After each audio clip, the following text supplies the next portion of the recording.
Nosaltres votarem a favor de la proposta sobre dotació econòmica i sols recordar-li que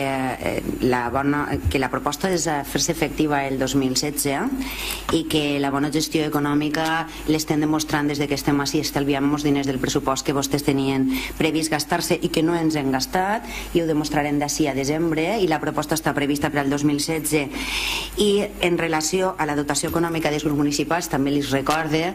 que els grups polítics municipals són ens independents dels regidors que les conformen, han de tindre un CIF determinat i estan subjectes no solament a la intervenció d'aquest Ajuntament, sinó a més a la intervenció del Tribunal de Comptes. Ho dic perquè aquests diners no poden ser disposats per a determinades coses més que per al funcionament del grup polític municipal, perquè és una actuació que des del grup Compromís s'ha fet en els darrers 4 anys, com que el control i fiscalització del grup popular era relatiu, és un consell que li dona, són diners que no poden gastar-se vostès més que el funcionament del grup polític municipal i que a més hauran tindre un CIF propi i està subjecte a la intervenció d'aquest Ajuntament i al Tribunal de Comptes. Gràcies.